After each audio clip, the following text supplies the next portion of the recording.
My good people, message of the day for episode number 33 is about the New York Knicks. Damn. I mean, damn. And with that out the way, let's get into the show.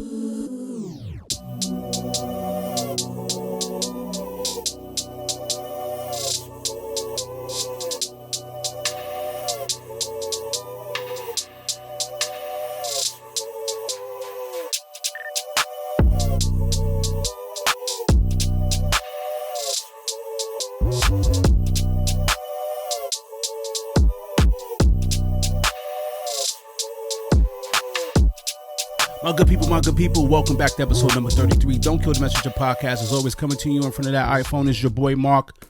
How's everybody? I hope everyone's doing well. I hope you're blessed. I hope you're loving yourself. Man, yesterday was a rough one, ladies and gents. Yesterday was a rough one. Listen, I had a whole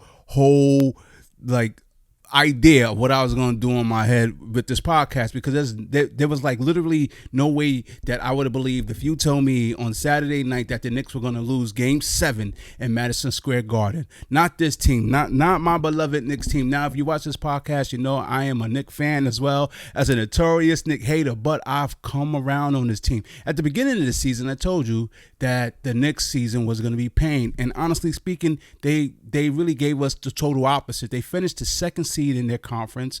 Mind you, this is despite the injuries to some key players, and this team balled out. We got through the first round. We got into the second round against the Indiana Pacers, and if you're a true orange and blue fan, you know how much of a certain age that is, you know how much that we can't stand the Pacers because of one Reggie Miller. And the Garden let Reggie Miller know how much we still haven't forgot 1995. No game is over with this New York Knicks team. In this building especially.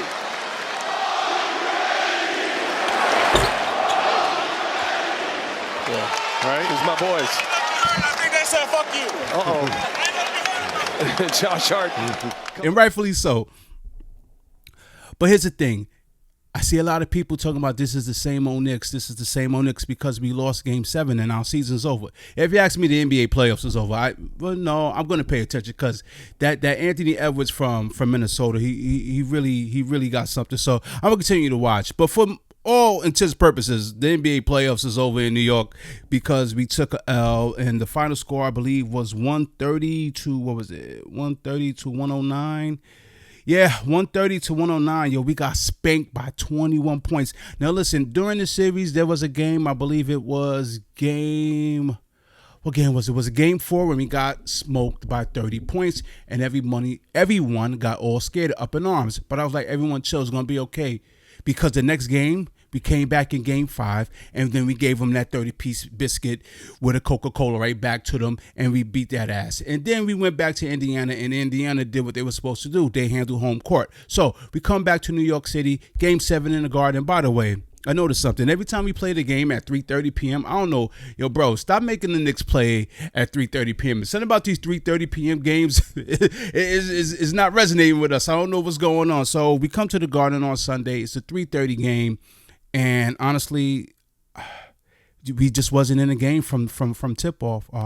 We really wasn't. Some of the final stats on my I'm not giving you no stats for Indiana, and by the way, before that, Josh Hart had got hurt in Game 6, but he gave it a go in Game 7. So shout out to him. OG Anunoby also, he was out since I believe Game 3, and he only logged in 4 minutes, a little over 4 minutes before he had to go out. And then Jalen Brunson at the fourth quarter fractured his hands, and ladies and gentlemen, the game was already doubtful, but after that, it was just lights out. But here's the thing. Everyone keeps saying these are the same old Knicks. These are the same old Knicks. No, guys, gotta be honest with you. These are not the same old Knicks. These Knicks are different.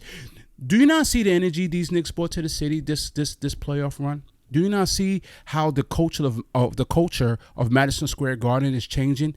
First of all, this is what I noticed. If you can get Patrick Ewing in the building, and you could get Stephon Marbury, who the Knicks in the past have not treated particularly well, and Carmelo Anthony, who the Knicks organization has not treated particularly well. and you could get them in to root on the team, then I think that's saying something about the front office. Not going to lie to you. We got to bring Charles Oakley back in the fold, ladies and gentlemen. We got to, Knicks. So I don't know, next year, somebody make a phone call to Oak. We got to bring him back in the building.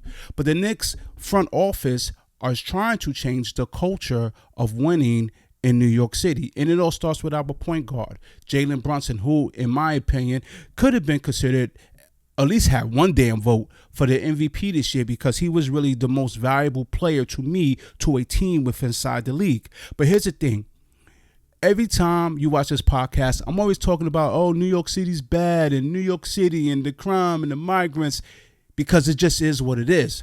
But for this run, nobody was really focusing on that. We was focusing on our Knicks.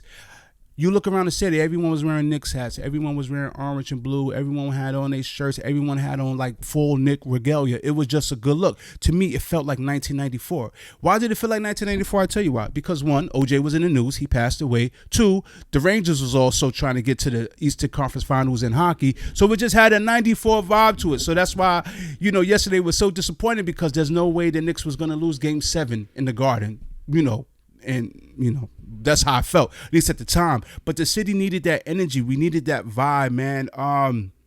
Because honestly speaking, with everything going on in the city, it was just a little distraction from the reality. And the reality of it is that the city is still have some things that we got to work on, we got to fix. Now, listen, I don't know if you guys seen the video. Of course you've seen the video. Bro, you got to be like literally underneath a rock if you haven't seen this video of a man taking a belt, coming from sneak attacking a lady. I'm presuming she was on her way home from work or whatever. Sneaking attack her, wrapping a belt around her neck like cattle, pulling her behind the car, and then he proceeded to sexually assault this lady. Police in the Bronx arrested a suspected rapist accused of choking the victim unconscious with a belt. Officers took 39-year-old Kashawn Parks into custody this morning at a relative's home. Surveillance video captured the attacker's use of a belt wrapped around the victim's neck. The crime came to light after someone posted that video on social media. The charges against Park include rape, assault, and strangulation. And then there was a slashing. He slashed her in the head, and you see in the Citizen app video, which we're going to show you in a second, police, they keep the crowd away from this man as they were trying to inflict some street justice. This unfolded around 2 o'clock yesterday afternoon, Lexington Avenue, 116th Street, right in front of the subway station here for the 6 line. Initially, there was a dispute between that suspect and a woman down the block. Then he made his way over here. That's when the assault took place on the girl, and it ran down into the subway system. Now, police did recover a box cutter near the tracks, and the crowd held the man until police arrived. When we sense danger, especially when it involves like a young child, especially a little girl, I mean, shoot, man, the whole hood will start coming out, you know what I mean? Like the Avengers to come avenge, especially a small child. There are women being walked up to, randomly punched. I mean, just with no regards. So this podcast is going to be short. Now, mind you, when I first was going to do episode number 33, I was going to come here and I was going to talk major shit about rap beef. But but with everything that's going on, I guess that's just something I'm not going to get to, because I want to talk about the treatment of our women lately and what's going on in society, where it's becoming a society that men are increasingly, it seems, taking advantage of women. Now, what led me to this? You know what led me here to this conversation on this short podcast. And that's why you didn't get a long message of the day, because this podcast within itself is a message. And it's a message to my community, if I'm being honest. Because, brothers, I think it's time we have a talk. I really do. Now, we all know that P. Diddy was under sexual allegations from Cassie a couple of months ago, and he settled. Now, let's start with that point. When that first happened, there was a lot of men, especially black men, that said that this was a money grab, that she was a money. I'm going to use some vulgarity here because these are just things that were said. How she was a money hungry bitch. Why do you wait 8 years to accuse someone of something if they done it? Why you didn't do it then? So on and so forth. So I talked about that a little bit, And then I told you, let's see how things play out. That's why all these lawsuits. So, you know, I know a lot of brothers say, hey, man, you see how they just taking them to court and just suing them trying to get money? Yeah, because according to this law, you could take them back and you could sue them. You can't pursue criminal charges, but you could sue them. So that's why it seems like a lot of big wigs are getting sued, and these ladies who said they did these alleged things are coming for their money. Now, and all it took was Cassidy. Once people seen that Cassidy settled, chicks that probably in their mid-40s or almost 50 or in their mid-50s, I'm like, yeah, I did remember that one time in Nels that P. Diddy touched my kneecap, and they go into court ASAP. Now, here's how I look at it, and here's my opinion on this. Men in power do some grimy stuff, bro. It just is what it is. Let's be clear. Men in power sometimes do grimy stuff to females, because when you're a man of power and you have money and you feel like you can get away with certain things, bro, you're going to try to get away with certain things. So I don't know if this is the fall of Diddy. You know, like I said, sometimes when things like this happen, I always got this motto, let's see how it plays out. But right now it's playing out pretty ugly for him. You know, to be honest with you. All right, so ladies and gentlemen, honestly speaking, when things come out and everything's so sensationalized on the internet, in the news, everyone takes a hard stance. But what I've learned is that sometimes these things always play out in the truth, whether it's the truth or a lie, always seem to come to the light. So I don't be so hard stance on something. And recently, a couple of days ago, it played out. Now,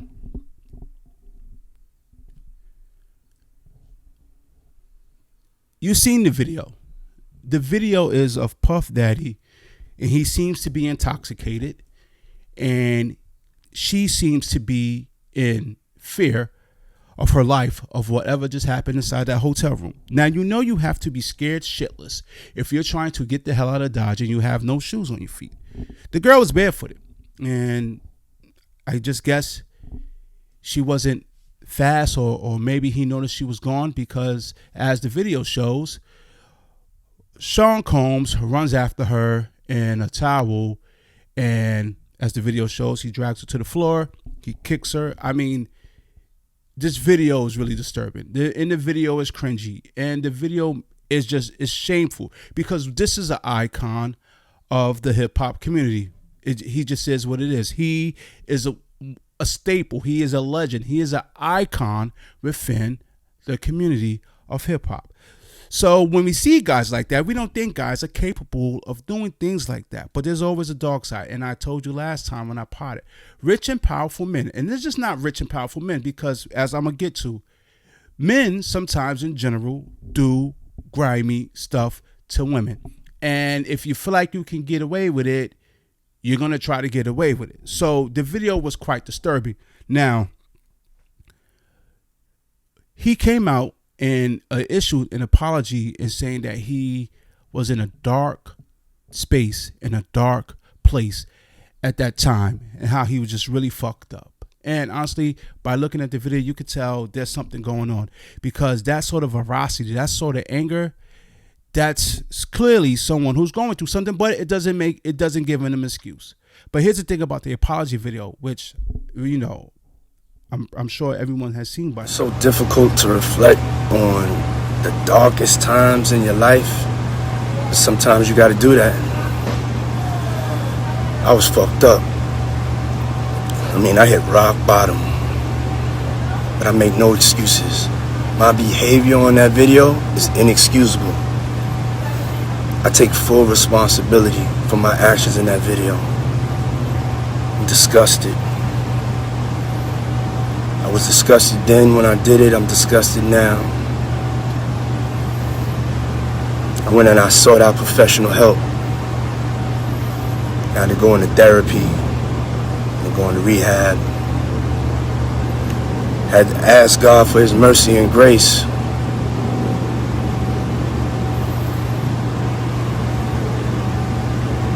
I'm so sorry. But I'm committed to be a better man each and every day.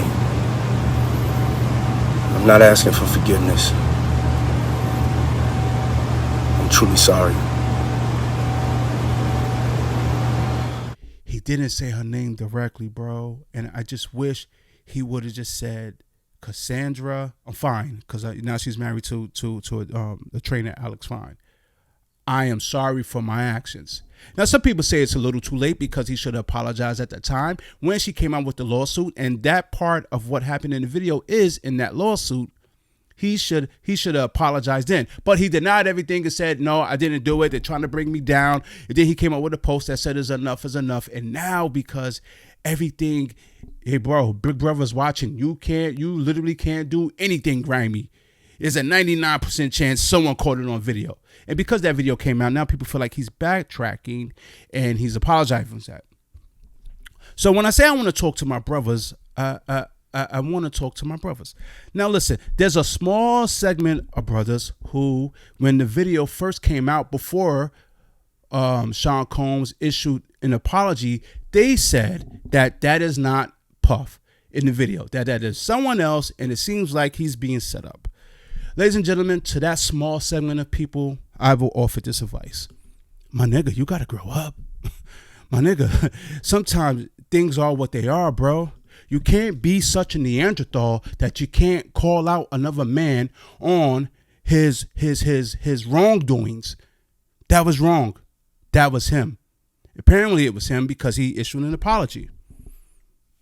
Fellas, we got to do better as men, especially when it comes to regards of our women. So my question is, where is some of this anger coming from? Where? Because I feel like it's a cycle that's being perpetuated. Generation after generation of men. What is it?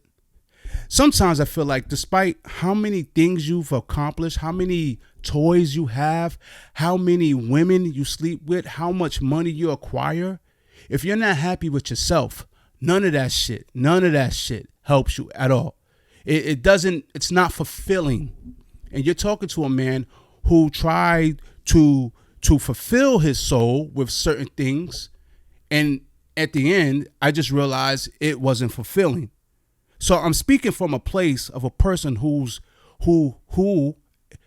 has done certain things that, honestly speaking, it will be on my jacket for the rest of my life. Things that I'm not happy about. Things that are really just shameful shit, to be honest. And no matter how much growth I've done over the last 20 years to be a better person, to try to not be my father, it's still, something that is a stain on my resume. No matter, how much the growth is. It really is. But there's a segment of our men who criticize other men if a man is faithful to his woman. And I'm not judging. Hey, man, get it how you get it. But sometimes men that are faithful, men that uphold their wives and their children and their family to a higher standard are criticized by other brothers, especially within this, I want to say, hip hop culture. And mind you, all hip hop culture isn't bad, but there's a segment of culture, and it's just not the culture that's currently happened. It's been going on since my generation, of where you have to be the most toughest gangster, gun busting, gun toting, drug selling, drug dealing person in the world. And a woman is nothing but a sexual object, and you glorify her sexual exploits to the point where then women who come up in the culture feels like they have to glorify their sexual exploits, whether it be twerking or saying you give the greatest head in the world or, what have you. And this is what defines the men and women within the culture known as hip hop. But where's this behavior taught? Is it because that, we need more strong black fathers in the household? Is it an absence of God? I don't know. Where is the hatred for ourselves coming from? Because I promise you, any person who loves themselves, any person that's secure in themselves, any person that values themselves will not have done what was seen on this video. Like I said, I don't want to be a hypocrite. There's stains and things that I've done that I regret as a man. And I can tell you at the time, I was not secure in myself. I was having daddy issues on 1,000. Not even 1,000. I was having daddy issues on 1,000,000. But this is why I try to teach my children, my sons, that, hey, you don't put your hands on a woman. if you have to argue with a woman, you walk away. I also tell my daughters, don't put your hands on no man either. But don't be with a man who puts his hands on you. I try to be an example of somebody who's family oriented, who puts God first and his family first. And I don't know if my kids see what I'm trying to do. Hopefully they do. Hopefully they want to emulate that. And I'm also trying to run away from the past of who I used to be as a person. I'm also trying to run away from how I was brought up in my household, and that, and I've forgiven them because it's just, I had to forgive them for my soul. But I was brought up in a household where there was abuse and drugs and just not getting value and nurture from the male figure. So where does it stop? Because I'm pretty sure whatever demons he was fighting, he wasn't secure in himself. Because if you are, there's no way you put your hands on a woman, So now, Puff Daddy comes out, he releases this apology, and now people are pretty much saying, yo, that's big of you. And I hope it's sincere. I wish it would have came when the lawsuit first came out, because it would have seemed to be more sincere. But, if the man really has a sincere desire to be a better version of who he was during the time of this video, then I really hope that he's sincere in that regard, and that he wants to be a better person and a better man. Because mind you, this man has daughters. I have daughters. I promise you, he doesn't want his daughters to be with that man on that video. You understand what I'm saying? I promise you, I want my daughters to be with the man I used to be. How does it turn around? Yo, therapy helps. I'm not going to lie to you. Some of us shun therapy in the community, but it really helps you get to the root of the issues that plague you, my brothers. I promise you. And my brothers, a lot of that hurt, a lot of that resentment that some of us built up as black men, yo, bro, that shit comes from our childhood, bro. Because a lot of us wasn't raised with the strongest male figures, the patriarch of the family. Nah, a lot of us was raised with the matriarch of the family, which is your mama. But there's certain things, bro, that you cannot learn from your mama as a man, bro. And so what happens? The streets raise you. And that's why a lot of us get into gangs and things like that, or you get the instant gratification of having sex with wild women, and now you got wild kids outside of wedlock, and it just keeps something that just keeps going on and on and on. Like when does it stop? And like I said, I'm talking from experience. A lot of us black men are nothing but little boys in chronologically adult bodies, bro. Yeah, we're at a certain age, right? Because the years go by. But mentally, bro, we're still Peter Pan, baby. You Peter Pan. It's something has to give, because this is a cycle that's going to keep going on and on and on, okay? Because let's say if you have a daughter, let's say you're raising a daughter. Your daughter's going to marry the man, hopefully marry or be with the man or in a relationship that her father was, okay? It just is what it is, okay? So if she sees her father abusing her mother, if she see her father being a drunk, yo, and as much as I say, because I used to hate the things that my father did to my mom, and I went totally almost the same route. So we got to be careful when we have daughters, because we don't want our daughters thinking that this is normal, and then you open your eyes and now they're with the same man that their father used to be when he was younger. So, real quick, I had my youngest, my 6-year-old, had an incident in school where a little boy punched her in the stomach. Now, I don't know if you guys saw the video of the dad who said that him and his brothers jumped the school bully because his daughter was being bullied. Now they done spoke to the parents. They done went to 8 meetings, and the kid kept still bullying his daughter. So him and his boys went and they just beat the shit out of the father. To the 7-year-old girl who had to watch me and my brothers jump her daddy after school, I'm sorry. I know that was probably a traumatizing experience for you, but we kept asking you to stop bullying my daughter and you wouldn't listen. We sent letters home. We even had a meeting with you and your parents and you wouldn't listen. So now you know your actions have consequences. And since you too young to receive those consequences, you had to watch your daddy take those consequences. Get some therapy. You'll be all right. People are saying that's perpetuating violence and so forth. Okay, I dig it. When I found out my daughter got punched in the stomach by another little boy, I wanted to beat the father's ass. I wanted to, and I just told you it's not cool to hit women, but I just wanted to have a stern talk with the mother, and I wanted to put the principal in a chokehold because to me that's unacceptable. But here's what really made me even more angrier with that situation. It's because I said, listen, I want to talk to the little boy. I want to talk to the parents, and they will not let me. I wasn't privy to having that conversation with the parents because I want the parents to see me. If everyone knows me, you know, I'm not a fighter, I'm not a gangster, but I'm a husband and I'm a father, and you don't fuck with my wife and my kids. Straight up. I don't even care if you're in the first grade. Don't put your hands on my fucking daughter, right? So I wanted the father or the mother to feel that energy from me, and so I couldn't speak to the kid, and they said that they're gonna put the kid in counseling. You understand? But I was like, okay, so let me get this straight here. You're gonna put the kid in counseling to get him help, but how about my daughter who was literally the victim? Now mind you, I don't want any of my children to be, you know, victims or claim victimhood and things like that. But in a sense, my daughter was the victim, right? Because my daughter's a sweet kid. She doesn't start with anybody. Marley would like give you the shirt off her back, right? Even as a 6-year-old, I know that. I can see what personality she has. So you get the kid who punched my kid help. But then you don't know how that's going to resonate with my daughter being punched in the stomach like that. That shit wasn't cool with me. So why I wanted to meet the parents is because I need to know what home is this young man coming from. That at 6-year-old, he think it's cool to punch another little girl in the stomach.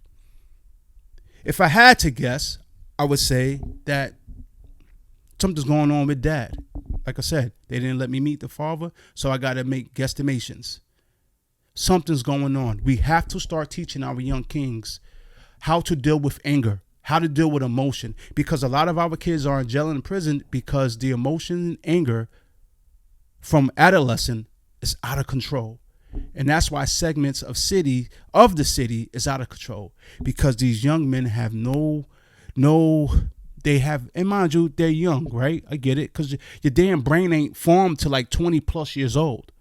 But they have no one in their lives, because maybe they're emotionally damaged themselves, to teach these young kids, especially our young boys, how to manage those emotions and angers. So I just want the pod real quick on that. Like I said, it was going to be a lighthearted pod, but when I seen the P. Diddy video, I was like, man, let me talk on this. We have to do better as a culture and as a people. We really do. Now, I'm not saying white people, Chinese people, Puerto Rican people, Spanish people don't have segments of their cultures and people that hit women. I'm not saying that. I'm not saying they don't have their criminals, but I'm black, goddammit. And I want to see people who look like me do better, because I know we can do better. We really do. But we got to get our emotions and we got to get our feelings under control.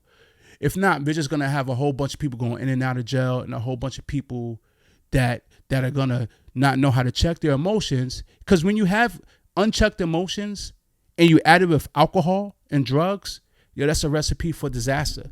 That just is what it is. And like I said, you're talking to a person who knows. And there's shit on my resume I just can't get rid of. So ladies and gentlemen, I hope this pod was informational. I hope it resonates something in you. Share with those who you think might need to see it. And I promise you, episode number 34 will be a hella lighter. Yo, we're going to be all right, my people. I know we will. So, on behalf of myself, I want you to go out there, my good people. I want you to love yourself. I want you to love others. Most importantly, I want you to love God. Because I promise you, if you love God, if you start with that, everything else, I'm not saying shit is going to always be perfect. I'm not going to say you're not going to have your valleys and peaks. But if you love God first, then more than likely, if you're sincere about it, things normally tend to fall into place, and you won't do things like that. in the video. All right, my good people. So, yo, I'll see you guys for episode number 34. Take care of yourself, and God bless.